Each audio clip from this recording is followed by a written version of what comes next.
Hello, welcome to beautiful Myanmar. I'm so happy to be here. দক্ষিণ পূর্ব এশিয়ার এক লুকোনো রত্ন যার নাম মায়ানমার। এর মাটি যতটা উর্বর তার ইতিহাস ততটাই জটিল। এটি এমন একটি দেশ যেখানে প্রাচীন স্থাপত্য আর বর্তমান অস্থিরতা পাশাপাশি অবস্থান করে। এটি একাধারে বৌদ্ধ ধর্মের পীঠস্থান এবং জাতিগত সংঘাতের ক্ষেত্র। এই দেশটির আগে নাম ছিল বার্মা। দেশটি তার নিজস্ব ইতিহাস, সংস্কৃতি আর প্রকৃতির সৌন্দর্যে আজও উজ্জ্বল, যেখানে প্যাগোডার চূড়া আর প্রতিটি মানুষের মুখের ভাঁজে লুকিয়ে আছে এক ভিন্ন উপাখ্যান। সবাইকে স্বাগত। আজ আমরা ভ্রমণ করব দক্ষিণ পূর্ব এশিয়ার এক অনন্য দেশ, মায়ানমার বা বার্মা। এই দেশটিকে বলা হয় প্যাগোডার দেশ, কারণ এখানে রয়েছে লাখো বৌদ্ধ মন্দির, রহস্যময় ইতিহাস, সমৃদ্ধ সংস্কৃতি, প্রকৃতির অপার সৌন্দর্য আর রাজনৈতিক টানাপোড়েন। চলুন তাহলে এই যাত্রায় যাওয়া যাক, জেনে নিই মায়ানমারের অতীত থেকে বর্তমান। I'm here today to listen to your মায়ানমারের ইতিহাস অত্যন্ত প্রাচীন ও বর্ণাঢ্য।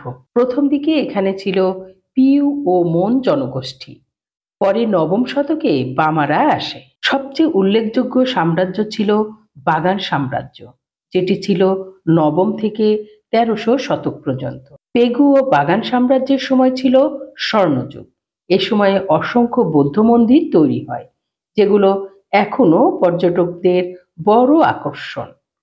1900 শতকে ব্রিটিশরা পুরো বার্মাকে দখল করে ফেলে এবং এটি হয়ে ওঠে ব্রিটিশ ইন্ডিয়ার অংশ। দ্বিতীয় বিশ্বযুদ্ধের সময় দেশটি জাপানের অধীনে চলে যায়, পরে আবার ব্রিটিশরা ফিরিয়ে নেয়। 1948 সালের 4 জানুয়ারি মায়ানমার স্বাধীনতা লাভ করে, কিন্তু স্বাধীনতার পরও দেশটি শান্তি পায়নি। 1962 সালে সামরিক শাসন শুরু হয়, যা কয়েক দশক ধরে চলে। 2011 সালে সামরিক শাসন কিছুটা নরম হয়ে গণতন্ত্রের পথে এগোতে শুরু করে দেশটি, কিন্তু 2021 সালে আবারও সামরিক অভ্যুত্থান ঘটে, ফলে দেশটি পুনরায় রাজনৈতিক সংকটে পড়ে। মায়ানমার দক্ষিণ পূর্ব এশিয়ার দ্বিতীয় বৃহত্তম দেশ। এর আয়তন প্রায় 6,67,000 বর্গ কিলোমিটার। দেশটির প্রতিবেশী দেশ ভারত, বাংলাদেশ, চীন, লাওস ও থাইল্যান্ড। রাজধানী নেপিদো। সবচেয়ে বড় শহর ইয়াঙ্গুন। মিয়ানমারকে বলা হয় প্যাগোডার দেশ, কারণ এখানে প্রায় 5 লক্ষ বৌদ্ধ মন্দির আছে। উত্তরে রয়েছে পাহাড়ি অঞ্চল, যেখানে অবস্থিত দক্ষিণ পূর্ব এশিয়ার সর্বোচ্চ পর্বত হকাকাবরাজি। দেশের মাঝ দিয়ে বয়ে গেছে বিখ্যাত ইরাবতী নদী, যেটি কৃষি ও পরিবহনের প্রাণকেন্দ্র। মিয়ানমারে রয়েছে সমুদ্র সৈকত, বনভূমি, পাহাড় আর নদী। এক কথায় প্রকৃতির সব রূপ এখানে বিদ্যমান। মিয়ানমারের জনসংখ্যা প্রায় 5,55,00,000, আয়তন প্রায় 6,76,577 বর্গ কিলোমিটার, যেটা বাংলাদেশ থেকে প্রায় 4.5 গুণ বড়। এখানে সবচেয়ে বড় জাতিগোষ্ঠী হলো বামার, তবে এর পাশাপাশি রয়েছে শান, কারেন, রাখাইন, চীন, কোচিন সহ 135টিরও বেশি ক্ষুদ্র জনগোষ্ঠী, যাদের নিজস্ব ভাষা, পোশাক আর অনন্য জীবনযাত্রা রয়েছে। মিয়ানমারের সরকারি ভাষা হলো বর্মিজ। সংস্কৃতির দিক থেকে মায়ানমার অত্যন্ত সমৃদ্ধ। মিয়ানমারের পুরুষ ও নারীরা ঐতিহ্যগতভাবে লুঙ্গি পরে, যেটা তাদের জাতীয় পোশাক। মহিলারা লুঙ্গির সাথে ব্লাউজ বা শার্ট পরেন, আর পুরুষেরা শার্টের সাথে লুঙ্গি পরেন। এছাড়াও বিভিন্ন জাতিগোষ্ঠী তাদের অবস্থান এবং জলবায়ুর উপর নির্ভর করে তাদের ডিজাইন এবং পোশাক পরে থাকে। I'm very happy to be here with all of you today, celebrating this wonderful occasion. মিয়ানমারের প্রায় 87% মানুষ বৌদ্ধ ধর্মাবলম্বী।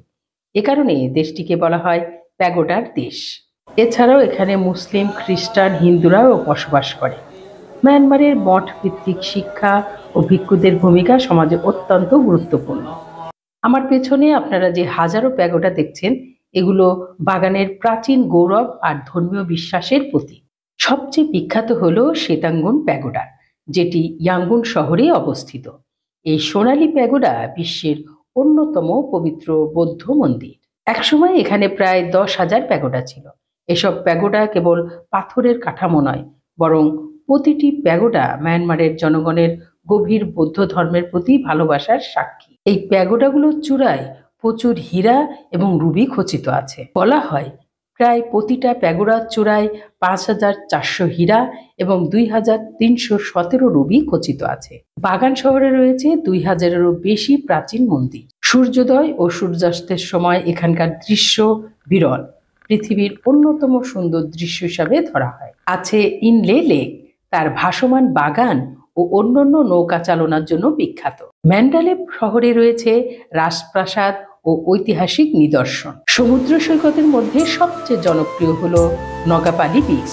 তবে বহু বছর ধরে রাজনৈতিক অস্থিরতার কারণে এসব সম্পদ থেকে সাধারণ মানুষ পুরোপুরি সুবিধা পায় না। এসব সৌন্দর্যের মাঝেও মায়ানমারের একটি কঠিন বাস্তবতা হলো রাজনৈতিক অস্থিরতা। সামরিক শাসন, গৃহযুদ্ধ, জাতিগত সংঘাত বারবার এই উন্নয়নের পথে বাধা হয়ে দাঁড়িয়েছে। রোহিঙ্গা মুসলমানদের উপর দমন পীড়ন একটি আন্তর্জাতিকভাবে আলোচিত বিষয়, যা দেশটিকে চরম সংকটে ফেলেছে। মায়ানমারের এই অস্থিরতার প্রভাব, রাজনৈতিক বিশৃঙ্খলা এটি পার্শ্ববর্তী দেশসমূহের উপর চরম চাপের সৃষ্টি করছে। মিয়ানমারের বর্তমান অবস্থা অত্যন্ত অস্থিতিশীল, যেখানে 2021 সালে সামরিক অভ্যুত্থানের পর থেকে তীব্র গৃহযুদ্ধ চলছে, যা জাতিগত সংঘাত এবং সামরিক জান্তার বিরুদ্ধে বিভিন্ন সশস্ত্র গোষ্ঠীর প্রতিরোধ দ্বারা আরও জটিল হয়েছে। দেশটির অর্থনীতি ও নাগরিক স্বাধীনতা হুমকির মুখে এবং আন্তর্জাতিক নিষেধাজ্ঞা থাকা সত্ত্বেও জান্তা সরকার ক্ষমতা ধরে রেখেছে। মিয়ানমারের অভ্যন্তরের সংঘাতের কারণে দেশটির বিভিন্ন অংশে মানবিক সংকট দেখা দিয়েছে। আর অনেক রোহিঙ্গা তো বাংলাদেশ, ভারত এসব অঞ্চলে চলে আসছে প্রায় 8 বছর যাবৎ। জাতিসংঘ ও অন্যান্য সংস্থা মিয়ানমারের ধারাবাহিক ও পদ্ধতিগত মানবাধিকার লঙ্ঘনের রিপোর্ট করে চলেছে। মার্কিন যুক্তরাষ্ট্র সহ অনেক দেশ জান্তাকে ক্ষমতাচ্যুত করতে ও গণতান্ত্রিক সরকার পুনঃপ্রতিষ্ঠার জন্য নিষেধাজ্ঞা আরোপ করেছে। তারপরেও দেশের বিভিন্ন অঞ্চলে সংঘাত অব্যাহত রয়েছে।